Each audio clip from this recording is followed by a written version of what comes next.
Hello everyone. In this chapter, we will discuss the management of common central nervous system conditions encountered in community pharmacy practice.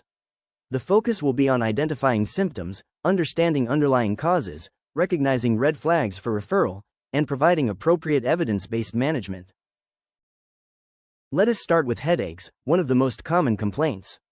The most frequently seen types are tension headache, migraine, and sinusitis. While most headaches are benign, it is crucial to recognize red flags that require medical referral. Let's start with the most common type. Tension headaches are the most common form. They typically present as a dull, tight pain, often described as a band around the head. Importantly, tension headaches are not associated with neck stiffness, nausea, or vomiting. Photophobia and phonophobia are rare. Stress is a common trigger. Recognizing these features helps distinguish tension headache from more serious causes. Migraines usually affect one side of the head, presenting with moderate to severe pain. Nausea and vomiting are common during attacks. Patients experiencing their first migraine after the age of 40 should be referred to a doctor. Triggers include stress, certain foods such as chocolate and cheese, and hormonal changes, for example, during the menstrual cycle. Classic migraine, also known as migraine with aura, involves a prodromal phase called an aura. Patients may notice visual disturbances like flashing lights or zigzag lines before the headache starts. Relief is often obtained by resting in a dark room. The peak incidence occurs around 5 years of age in males and 12 to 13 years in females. Common migraines occur without any aura.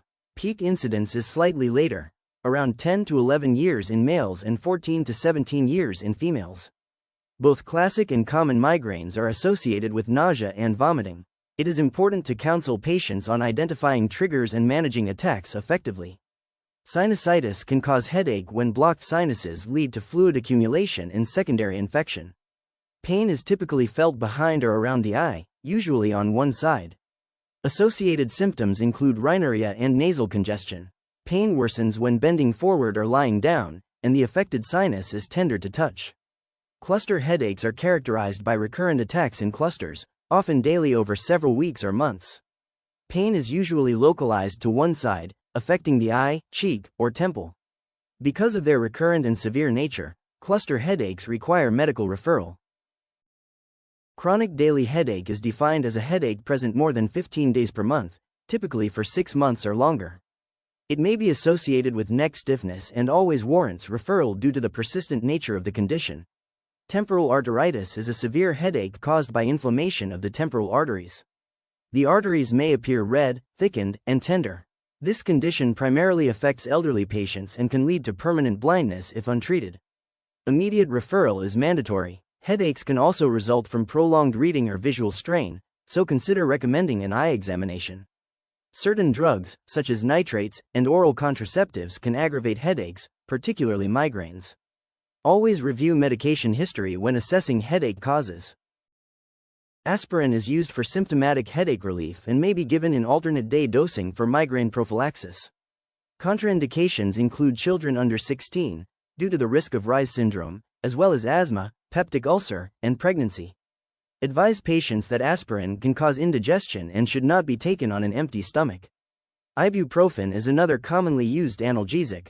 It is not recommended for children under 1 year. Due to the risk of sodium and water retention, it should be avoided in patients with heart failure, hypertension, or renal failure. Contraindications include asthma, peptic ulcer, and pregnancy. Avoid administering before meals. Paracetamol is the analgesic of choice for children above 3 months and below 12 years. It is generally well tolerated, but overdose can cause liver toxicity. For mild to moderate headache, it is often the safest option. Caffeine may be combined with analgesics to enhance absorption and improve pain relief. However, caution patients about overuse, which can contribute to rebound headaches.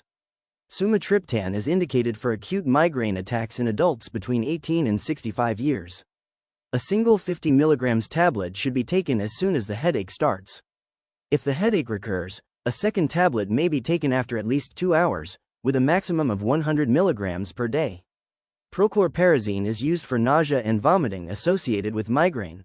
The usual dose is 1 or 2 tablets twice daily.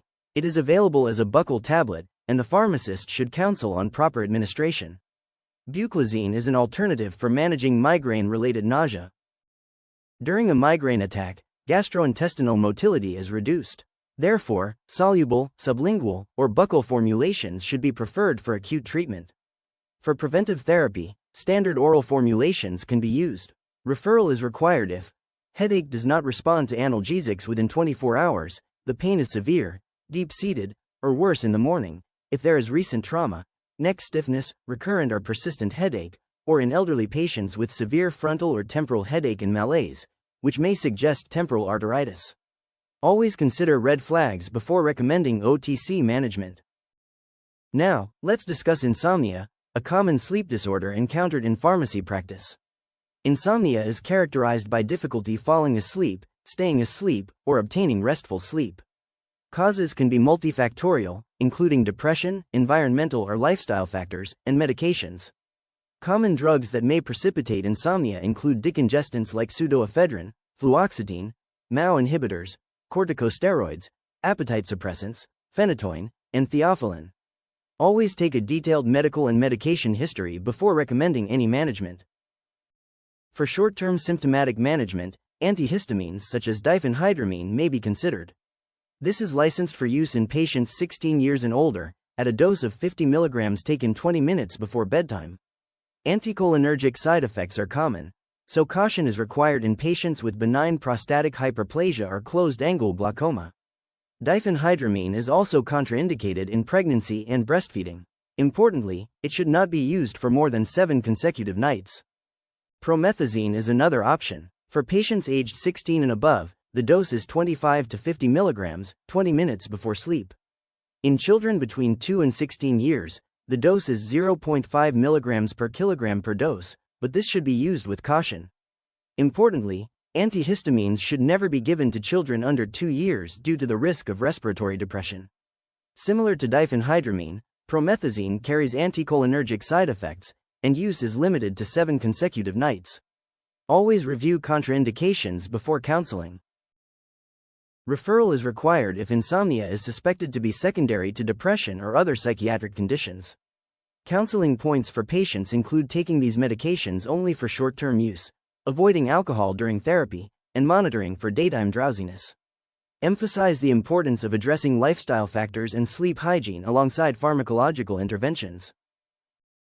This concludes our overview of common central nervous system symptom management in community pharmacy practice.